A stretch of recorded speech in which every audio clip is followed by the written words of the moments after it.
Okay, this is the weekly English medium discussion. On Tuesday, we can have 1 hour as far as the time duration is concerned. So we have appointed sutta, traditional one.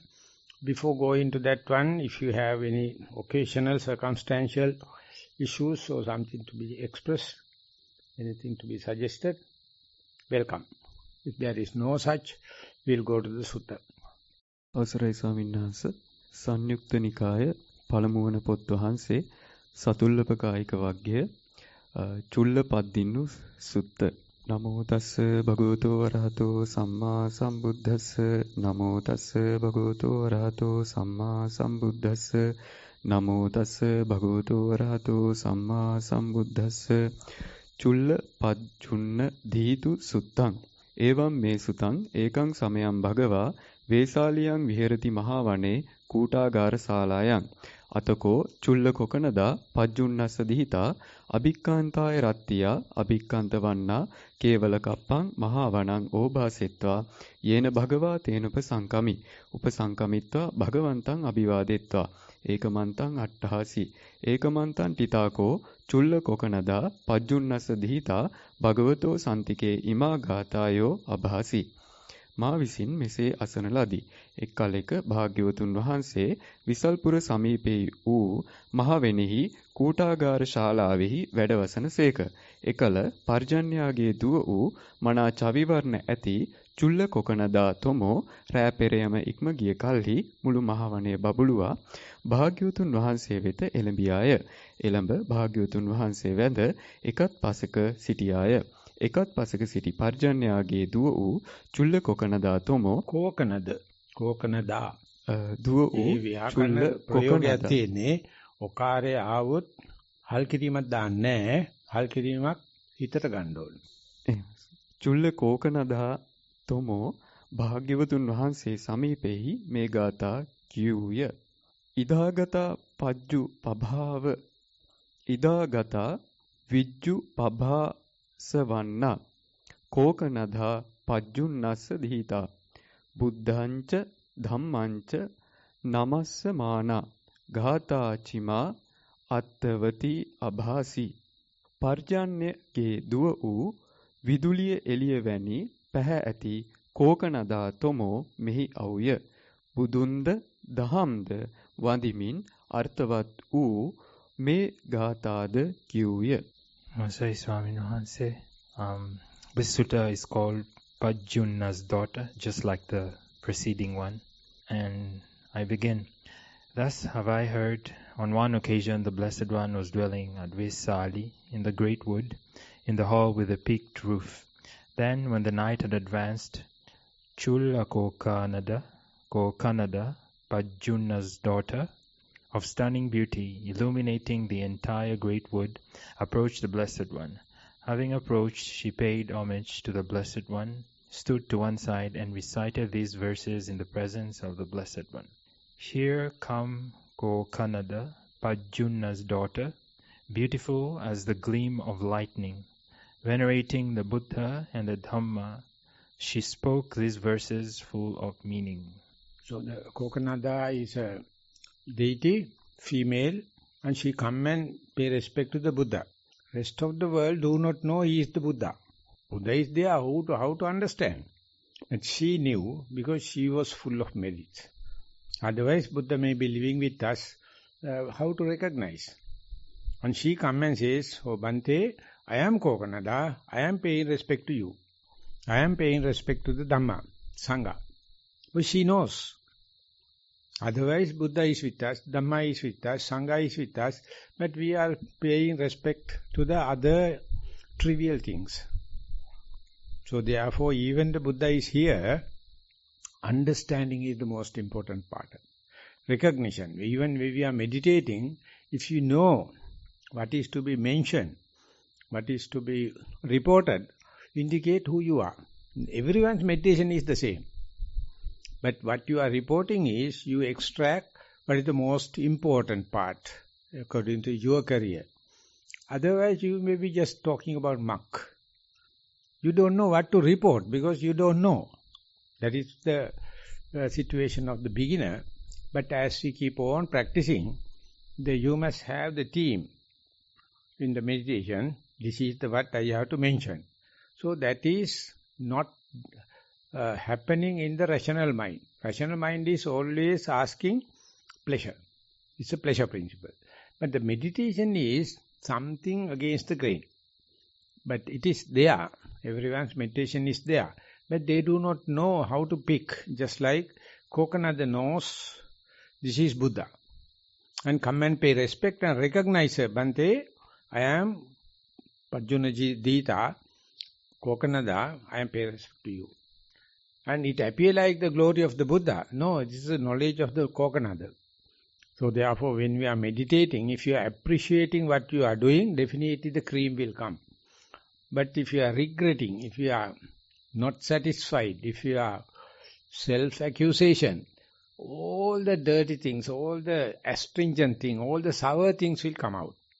So that means that not by listening to the world, by listening to the tone, one can understand whether he is a successful yogi or not. So there are a lot of reasons. So therefore it is not the mistake of the yogi, it is the mistake of the teacher. Teacher must understand how to catalyze the positive side. Oh, glad game. Tell them how to be glad under any circumstances. Otherwise, our mind is always critical. Even the Buddha is sitting behind you. You don't know. Even when you are meditating, they are very precious. Very valuable events may happen. At that moment, of course, you may appreciate it. But you don't know how to pick them and make a good report. That is what you call positive thinking. So therefore, the statement do not indicate what I am trying to emphasize. Just Gokananda came and pay respect to. Then it appear like obvious. No, Buddha is not obvious.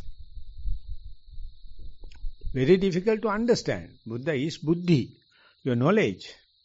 If you are knowledgeable, definitely you feel sympathetic joy. You feel like paying respect to the teacher or the founder or the advanced person. It is naturally happening.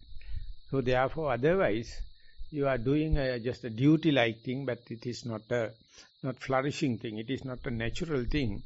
So therefore, so far, there is no Dhamma as such. Coconut can pay respect to the Buddha. But the secret is, who the hell knows the Buddha is Buddha? What are the signs, intrinsic signs of the Buddha? There's nothing. Buddha knows I am Buddha, but he is not going to sell, he is not going to do marketing. So others, those who are coming closer and practicing, will gradually understand how difficult even the Buddha is here to recognize it, how difficult you to isolate your precious moment in the mindful meditation and make the report out of the best thing. And toward the latter part, you can say difficulties and adverse situation. But many people in the media, in the news reels, in the meetings, they are talking about the criticism about the others. That is the dirty thing. But we yogis, we must understand, we got the Buddha Sasana, dispensation, and human life, and meditating thought moments, good Dhamma talks, good friends, and part of us got the ordination also. What the hell? What else? What the government can give us, what the sky can give us, what the IMF can give us, what the WHO can give us, what the UN can give us. They are just bankrupt people. They never meditate. That's why we can say, make that bold statement. But we are trying our best. So we are also like Kokanada. We daily go and pay respect to the Buddha. I know you, because I am day by day progressing. Otherwise we curse Buddha. We hate Buddha. We hate Dhamma. You see, if you go to a Pirivena, where they are dedicated for Dhamma, so much of jealousy, so much of cutthroatism. No Dhamma at all. They are fighting to get the exam. And recently there are a lot of videos when they accidentally jump into the check in their dormitories. So much of dirty things. And they are not allowing, they say it is wrong. No, it is a government organization. And their degree is 3 years. Now they are staying in the hostels 9 years, never participate exams, never participate lectures, never do any thesis. They try their best to fail. So they can be there. No one can chase them out. And government is paying so much. They are monks. But I am giving one example. So much of jealousy, so much of dirty things. So they are the one going to become spiritual masters. They are not learning Dhamma by their own experience. So therefore, we pay respect each and every moment. We be mindful, and that can be spreading when we are reporting. Others also can listen. Some people with all the difficulties, they are finding the least frictional part. They know the comfort zone. And while you are in the comfort zone, it's a part and parcel of responsibility and the endowment of your fellow meditators. Just share it. And this center, from the beginning, always flourishing. Because we are happy. We say happily. We are not talking about others' mistakes.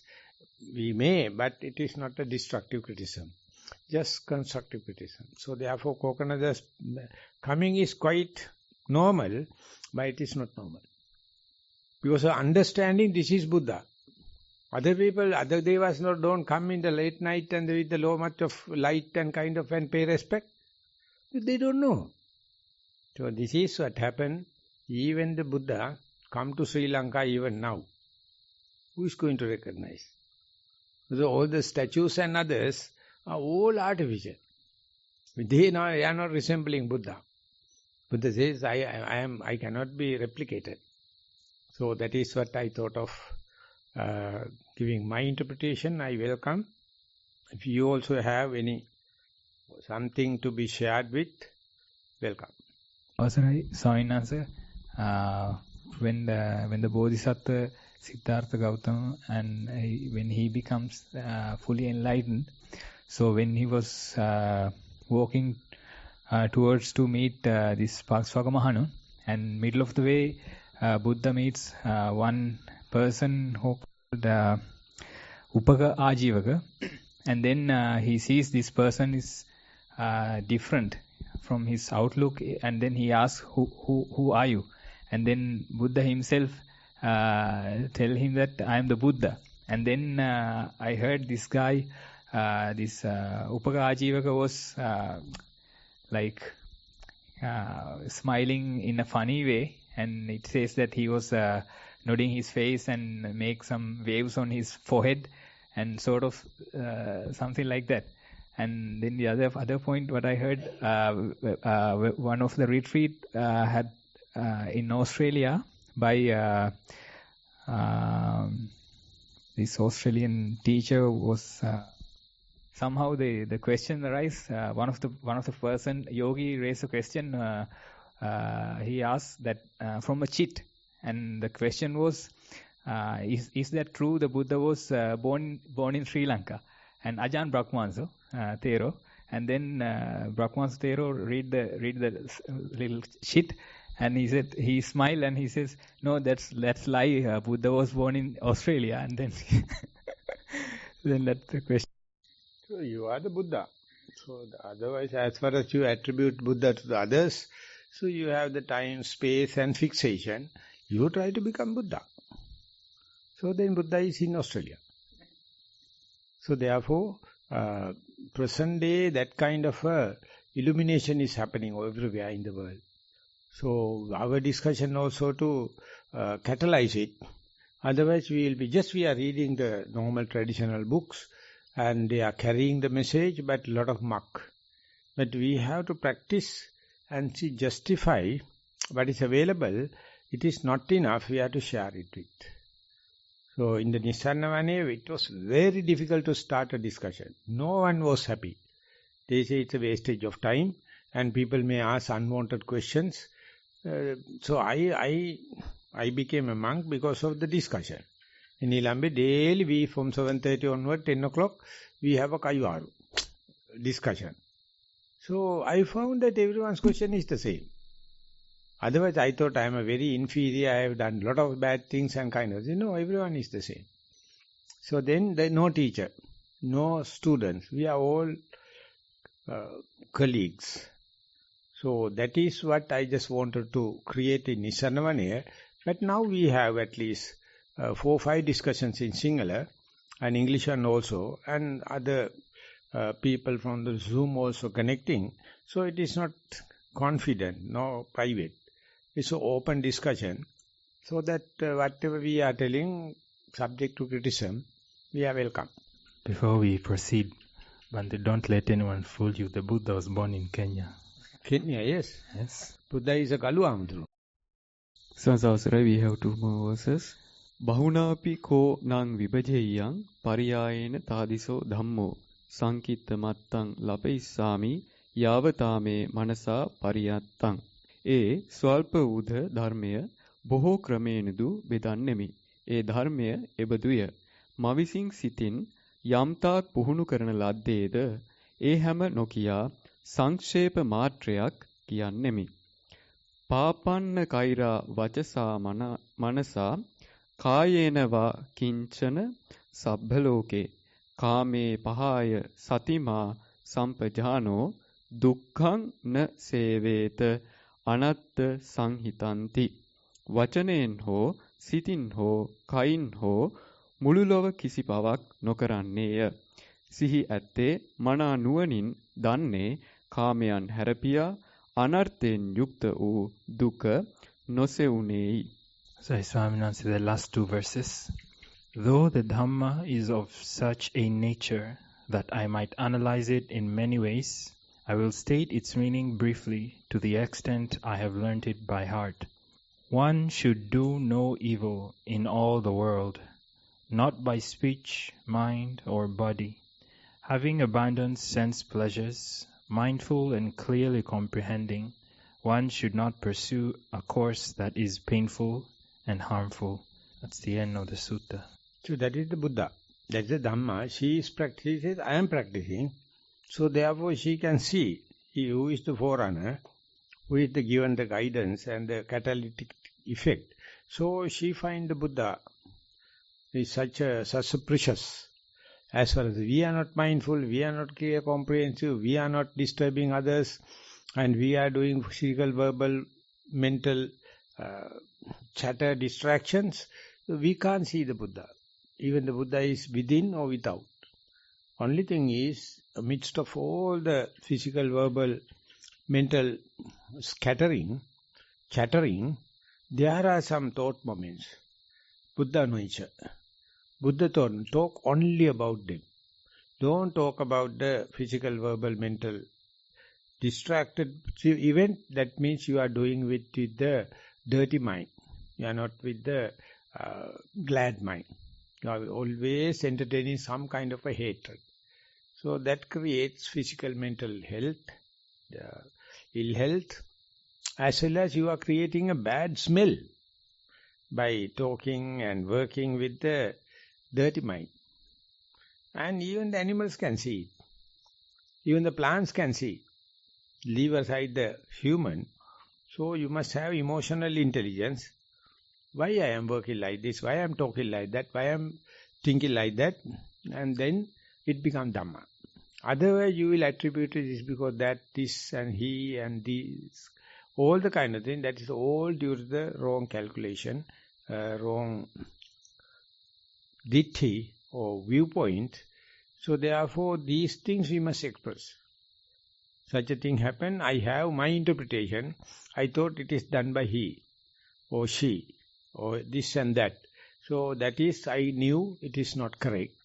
So I would like to say that I polluted myself, and by expressing it, pollution reduces.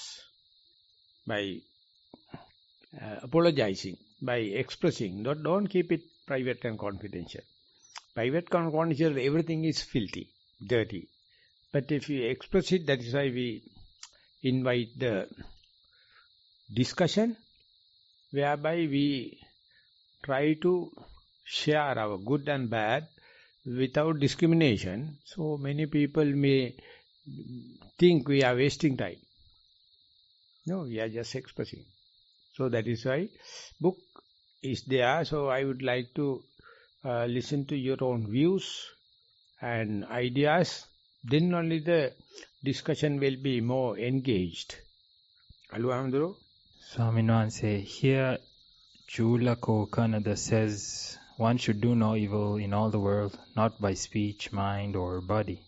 Now, speaking of doing no evil, whether we are Upasampada monks or Samaneras or just observing 10, 8 or 5 precepts, we take this vow again and again that I refrain from doing this, refrain from that. But somehow, we always end up backsliding. We just keep doing the same mistake Robotic. again and again and again. Is there something that we are not learning? Because if I make a vow now, I want to undertake to refrain from this evil, this unwholesomeness, and then I do that thing again. I break the precepts again. It kind of, your faith, some people might feel that their faith becomes shaken. Why am I taking these vows, but I still keep repeating again and again and again? I want to be a virtuous person, a good person. Is this some sort of self-identity or clinging to something? No, other people, those who are not taken precepts, not renewing precepts, they do not know they are against precepts. Because they have no datum line. We have a datum line. We are repeatedly doing it. That may be unwanted. But the thing is, while you are renewing the precepts, you are not committing any bad thing. If you are not renewing at that time, maybe you may have some bad thoughts, bad words, bad deeds. So you are ceremonially, you go and pay respect and renew the precepts. That itself is not a harmful thing. If you are not doing that, and that time, what are you going to do? Maybe worse than that. And imagine, before we have taken precepts, we were just like animals. We were just like aboriginals. We don't know how much we are breaking. Now we know our human error. So that must be always to become correct, not to criticize, not to self-criticism. And when we are talking like this, we are not doing with the regretting mind. We are just expressing. Maybe we need not renew it like that. But by renewing, we know we are breaking it. So the person who is breaking knows it is breaking, good or bad. What do you say? Yes, now that you mention it, I do agree. Somewhere, one of the Dhammapada verses, it says that one who does not live by the precepts, their life is very easy. Yeah.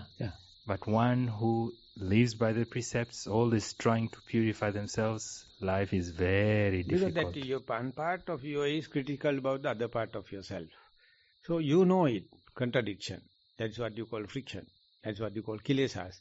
And you know it. And the way of life, if it is easing, your way is correct. If it is complicating, sorry, no one is, second person is not there, you are the bloody fool. So you have to do it, and by that, you have to have the accounts, bookkeeping, so much of bad things, so much of good things. And knowing that, and not only knowing, Buddha says, expressing it. That is the human culture, Buddhist culture. So we in the discussion, we just express it. People may say that it is better not to express the bad thing. No.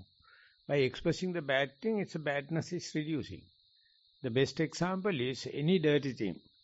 Kitchen dirty things, household or garden, if you put into the sun, it becomes compost. If you keep it in a dark place, it will produce bad air. The fungus may happen. If you put into the sun, only the saprophytic bacteria goes and pathogenic, everyone killed. So the cheapest source of insecticide, or germicide is sunlight. By exposing, you make a compost, it's 100% economic, organic. So therefore our discussion is a compost pit. We put all the dirty things, but we mix it again and again. And then 3 weeks time, it's a very nice compost, not like chemicals. It is not disturbing the atmosphere. So that's why all the leaves we are sweeping, put into one place. And after a while it become a black compost-like thing. A lot of carbon, no nitrogen. So you have to put green leaves. Put into that. I put urine. Then it becomes very rich. So no one knows. And imagine we have to take one lorry load of fertilizer up. The costing of bringing up is more than the lorry load. But when you are collecting leaves and make your own compost, so it is at your doorstep. And you feel like growing something. Of course, this in the forest we have enough. But still we can do because we expose them. Any dirty thing exposed to the sun is the cheapest insecticide. We are not exposed even ourselves to the sun. So we become sick. I have to go and become a Kaluamduru. We are fit into the, we have melanin enough. So people come to the east to get the tannin color skin. They are very rich. And when they are looking at us, this is, we are born rich. Because our skin is so dark. And if they expose, they get grade 1, grade 2 cancer in the sunlight. And they are not allowed to see sunlight. They are not allowed to start a fireplace. They are not allowed to do compost pits. In the developed countries, not allowed. They are not allowed to dig a well and drink water. Because everything is centralized. That means everything is done by Saturn. In here we can have a concrete compost pits, we can have sunlight, we can throw our clothes to the sun dry. You see in the West, not allowed to sun dry. Everyone must have a dryer. And not allowed to go outside without sunglasses. Not allowed to go outside without cream. What artificial life. And specifically when they come to countries like that, if they wish to see elephant sanctuary, they can't be outside sweating. It is a hellish. They have to run into the car and be in the air condition. But here, we go to the paddy field and full of sweat. We work in the paddy field. We are not complaining because how we are adopted into. So therefore Western countries are well developed. Because everything is artificial. So many Sri Lankans are happy to be there. But recently IMF mentioned that going foreign countries will be reduced in time to come. Because there are so much of problems. People living there. So everything is artificial. And people like animals know moral shame and the moral fear. And the parents can see how children are become deteriorated. They are very beautiful, but dirty and psychiatric situation. Of course, we also have enough, but we put them into practice. Sweating, simple sweating is the answer for all these psychiatric questions. So therefore, black skin is a prestigious, it's an endowment. Kaluamduru. I got this Chinese proverb. I think it's related to the things that Bhante tried to mention last. He who blames others has a long way to go on his journey. He who blames himself is halfway there. He who blames no one has arrived. It's a Chinese proverb, Bhante. Yeah, that if you are not complaining, you are enlightened. The only sign that you are not enlightened, you are complaining in or out, past or future. If there is no question, if you are least frictional path and you are in the comfort zone, that is what you call enlightenment. People say enlightenment is about the sky and it is in the next life. and present day such people are not available. They have made that theoretical maximum and ultimately discouraging the beginners. But I was lucky in 1778, 9, I had a small society. They says simple living, high thinking, and don't tell anyone. Just live. Don't try to live. Don't dream. At that time, I'm highly dreaming because second year in my university, and after getting the degree, I'm going to get married and get a job and company started and all the kind of thing. This is that you are lucky enough now. What are you going to do? But they are not telling directly. They are showing by their examples.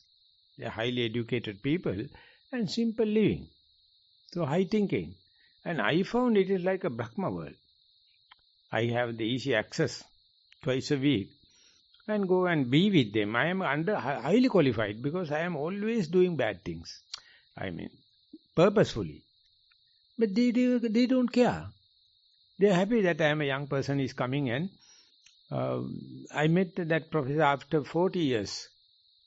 And he told, I can't remember that you were there. I know some young people came, but he was not attending always. But you see, end product is, we just live. We are not dreaming to live.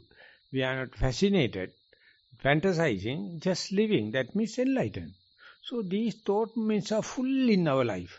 But we do not know how to write them. We do not know how to present them. We present only the frictional, only the colorful, or only the crooked thoughts. Straight thoughts, not sellable. It is not a commodity. The Buddha says, these things you must report again and again. When I am sitting, most of the time, I don't know where am I. I don't know what is my object.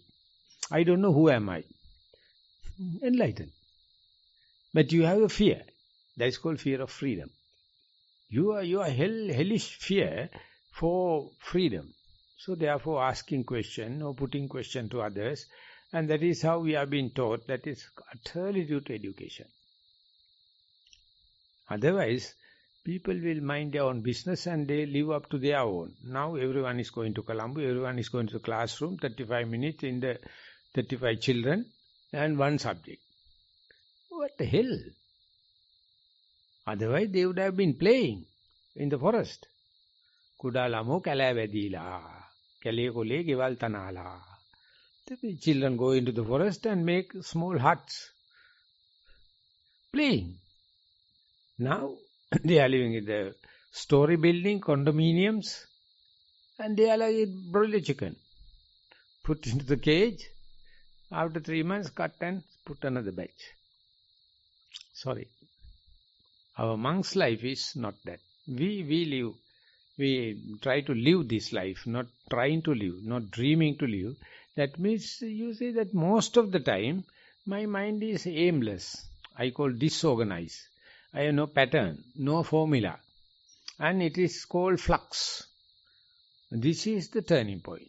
If you appreciate in flux, you will go to the next. If you are not appreciating and reorganizing it, you will come back to the material world. And you will be organizing and criticizing others. But if you accept the flux, mental upset, physical upset, and things are not in the orderly manner, forest you can see, the best example. But if you see in the gardening and the horticulture, everything is neat and...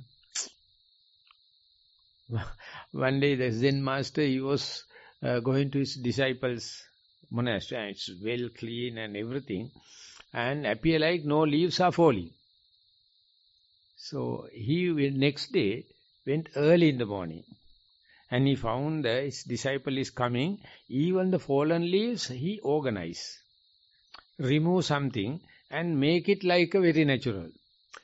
The master go and mess them everything. And then hiding and waiting. And again the disciple come and organize in such a way so that very beautiful and colorful.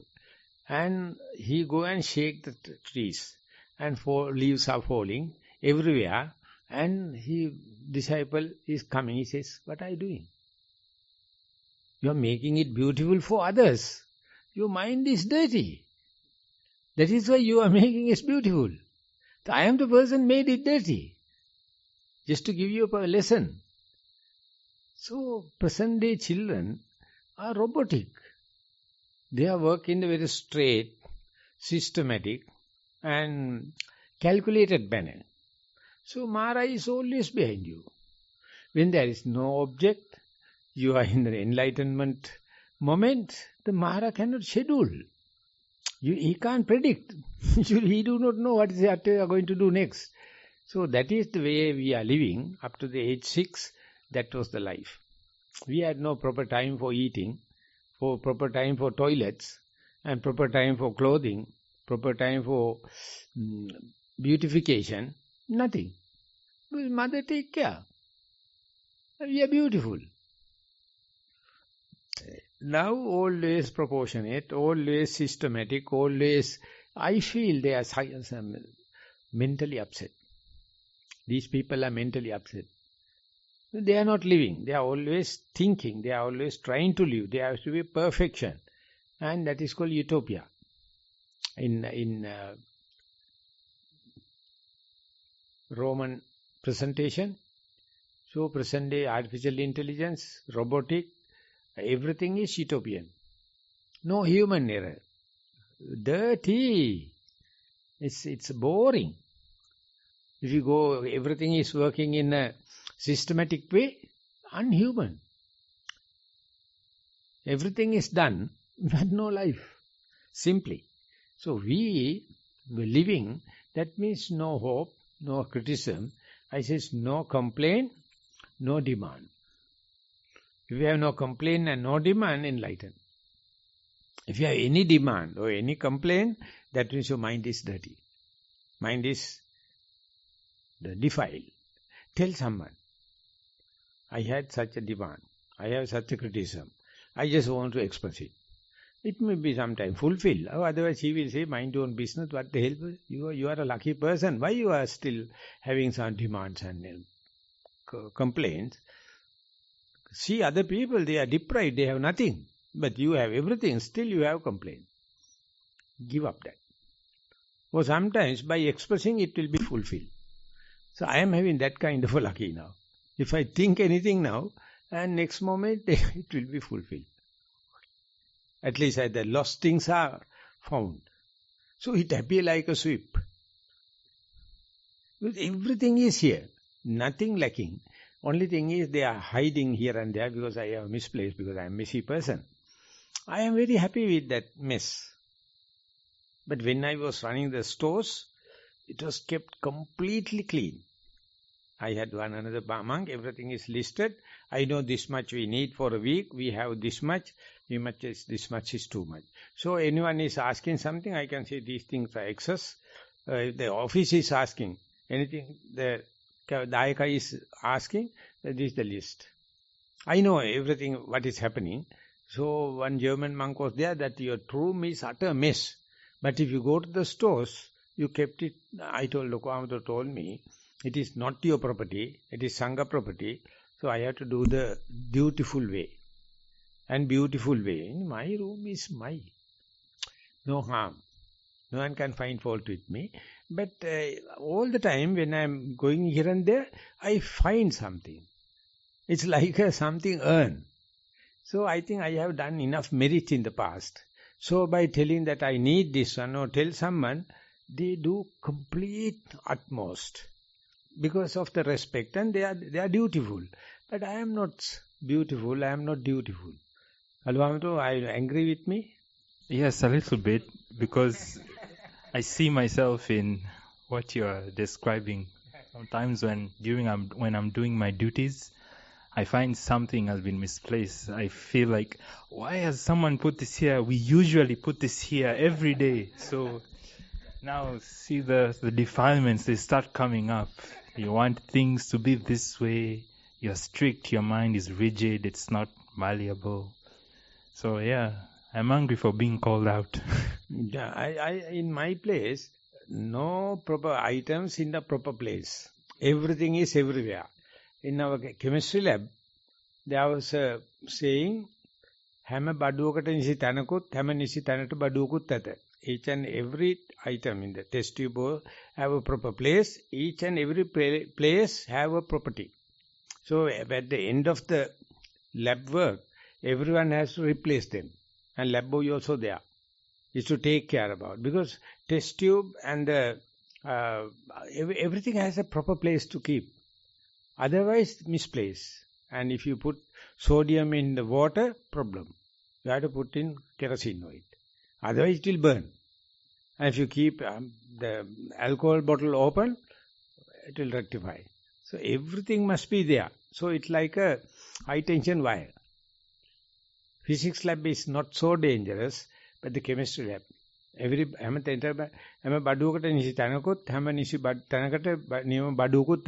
and everything has a proper place. Every proper place has a proper item to be accommodated. Otherwise, you can't run it. And our lab is, at that time, we are fairly equipped. We were in science section, and most of the other colleges asking pH papers, hydrochloric acid, because they even for the experiment, they don't have. But in that sense, we are lucky. But I am not that systematic and kind of thing, but the life is very full of joy, full of doing everything like a hobby. I am not doing duties, I am doing hobbies. These are my hobbies. But other people, I find, after a while, they become fed up. They feel, I don't feel like working with them, because they don't entertain the job. My case, I was working in a company, 385 people. I have a number of teams. Early morning I go and take the parrot. You have to do all the kind of thing. And I go right around the field. And when I am doing, so morning to evening, I am working more than the laborers. I know A to Z. No one can hide me. No one can hiding from me also. So we were flourishing like. So our foreigner, the Norwegian monk, fellow is so happy. He gave me every facilities, feel like your home, but no leave. Everything is given. But then I told it like open prison camp. No, don't tell it hereafter. Do everything just to feel free. So at that time also I had that, and I had a lot of equipments. I am just a bumpkin from the village, but I learned a lot, everything, and I have no fear also. So here also I am telling that things are there. Many people are coming and working and messy. So some people take time for arrange it. They have their own duty. Other people have the usage of the equipment. Some people cut their fingers. Some people destroy their tools. But anyway, we are progressing. But it is not the Pajjuna Jita. We are talking something nonsense. Away from the topic. Last week I found this something like poetry way. The Tilopa is trying to explain this. I think when I read it, I found it just same as the flux and the Gojaya. So Tilopa is trying to make the flux into words, and it was really nice showing us. I think I sent it to you as well. Just I remind that when Bhante was talking about the flux, Bhante. That's it. Thank you, Bhante. Sorry, Bhante. So while you were mentioning about the enjoying the process and enjoying this meditation, I got reminded of my experience yesterday where during my walking meditation, I tried to do something that I haven't done before with regards to walking meditation, where while walking,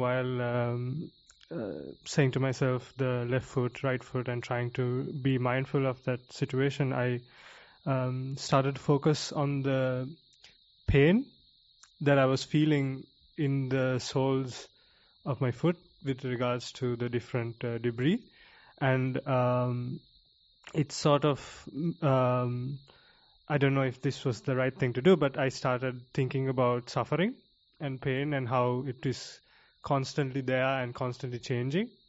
And it sort of made me realize that this pain and suffering is always there, and it's always in different forms. And the excitement part came weirdly when I sort of started seeing everything as suffering, and then at that point I was like, oh, if there was a weird excitement to it, and I think I was sort of enjoying that to a certain extent. I don't know if it's because maybe I was happy that I was realizing something, or if it was me enjoying the suffering. But that experience was something that I came across yesterday. So experience of suffering, there's a gradation. The Buddha says, if you are not focusing onto your leg, if it is not painful, you may be thinking about the world, you may think about the village, you may be thinking about the past, you may think about the future. And mind has no limits. Take worries about the whole world. But as far as worries are limited to your leg and to the space that you are touching, subsurface, and you have a friction. So now you know your mind is limited to your body. So it's a 95% of defilements cut off. But this is a defilement, the friction, this agony. But you entertain in a way. That entertainment is you are, by accepting this, it is not a pleasant thing, but it's a limited. You are giving up a whole world full of suffering, world full of dissatisfaction. But people, they do not know how to get rid of this kind of thing. They do not know how to use the body as a pivot. With that pivot only, you can give it up. All your past, future, external world, villages, every kind of thing. Because this is irritating. If it is not irritating, again mind start to send kites. Play hell. So that irritation Buddha himself mentioned in the Chula Sunyata Sutta, when I am walking, I feel the rough surface and thorns, heat and cold, that I know definitely I am in the present moment. I am definitely in the body. So much worries and tension is gotten rid of. And that therefore I know suffering is there, I can have a gradation. Big suffering is replaced by little suffering. Little suffering is replaced by subtlest suffering. And that is slowly going. So now we have a pivotal point. Now we have a benchmark. Now we have a reference point. And many people can't use the body as the reference point and the benchmark because they hate the body. They say, when I am walking, I am imbalanced. I get thorns. But if you love the body, you know by accepting and by be with the body, you are getting rid of so much of huge amount. And that is not meditation. That is called inferential knowledge. That's called deductive knowledge. Some people are born with that. Many are not. They do walking as a burden, duty. No, it's a hobby. And there also irritation must be there. If it's a pleasant, again mind becomes slack. But if it's a kind of a thorns, kind of a thing, and you have nothing to do because it is attracting your attention, so much so you are getting rid of. So in the Chula Sunyata Sutta, Buddha has mentioned number of stages. How can you get rid of the village notion? By the Aranya notion. And therefore you must be happy with Aranya monastery. And from the monastery notion, you can get rid of with the help of your body notion. And whenever the body is happening, it is irritating, but you must love that irritation because it is getting rid of village and the Aranya. And if you keep on practicing, you see these pains are going up and down. Not all the way it is flat. So your body will learn how to get rid of these harsh areas and to take the comfort. That is you are born with. That is your birthright. You have that. So let the mind to be with your body. That is what we call living. Otherwise, we are draft animals. We are always think about the others' benefits and the others' well-being. That means you are forgetting about yourself and you hate yourself. So therefore, you have to love yourself, and at the beginning, the body. And then, in the meditation report, you can see, once you accept it, breath friction, walking friction, brushing teeth friction, eating friction, bathing friction, and when you are doing it, you are rich, so I am with myself. I am not the past, future, other people and other places. You are living, you are entertaining it, and it is like a poem. It's like a aesthetic. So we are very happy to be with the Buddha, because everything is beautiful. But we have a Buddha inside. You have to be with yourself. So whatever you do, there's a friction. That friction indicates you have gotten rid of all the other gross friction. That inferential knowledge, that deductive knowledge, you call Naya Vipassana, Akara Parivitakka, some people are born with. For them, when the Buddha is talking, they can really understand what the Buddha is mentioning. Be with your body, and it's a friction. That friction indicates you are not in a artificial. You are definitely in the present moment. You are living. Friction. In the world, any lever machine, there's nothing 100% efficiency. Friction is always there as far as the machine is running. Our body also, each and every action is a friction. That friction is the door to Nibbana.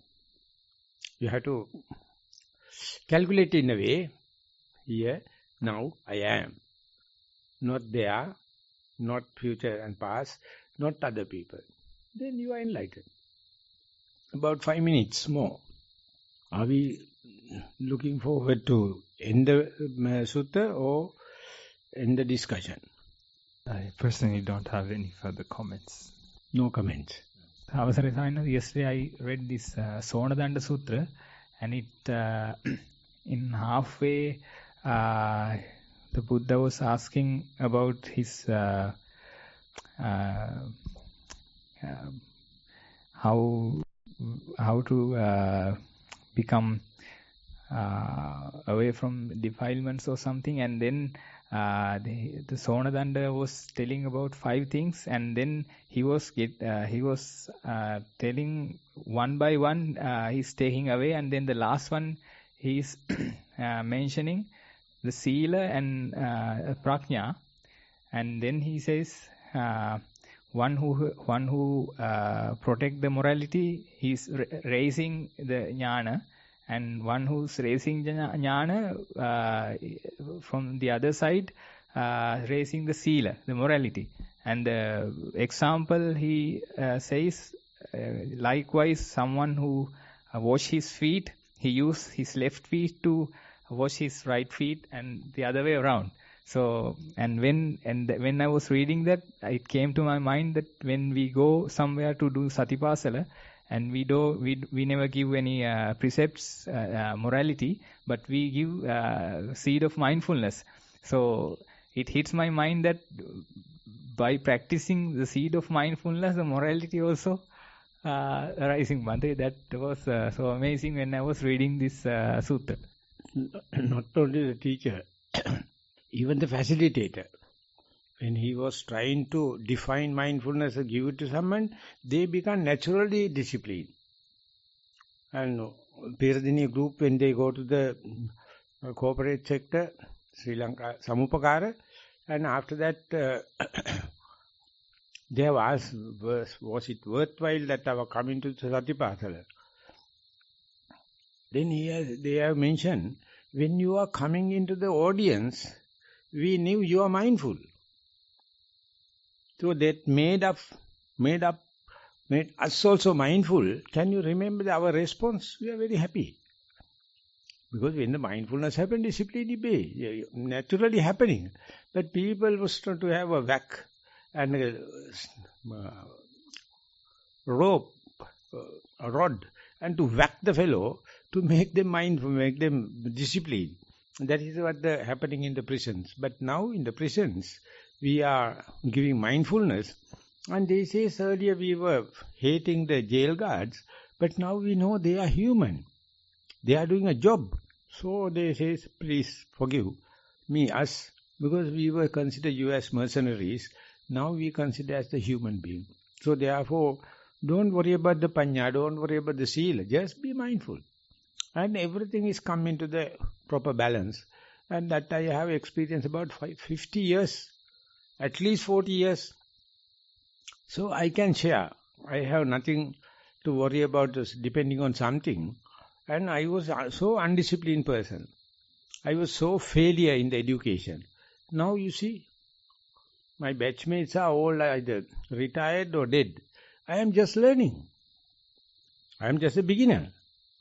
Daily I consider everything as something new, because that it is capacitization. You develop. So therefore parents, I am sorry, they don't mind mindfulness. They want to discipline the people, children, but the parents are not disciplined. And the facilitators want to discipline children. Facilitators are not disciplined. If you are really teaching mindfulness, you can see the progress in the facilitator.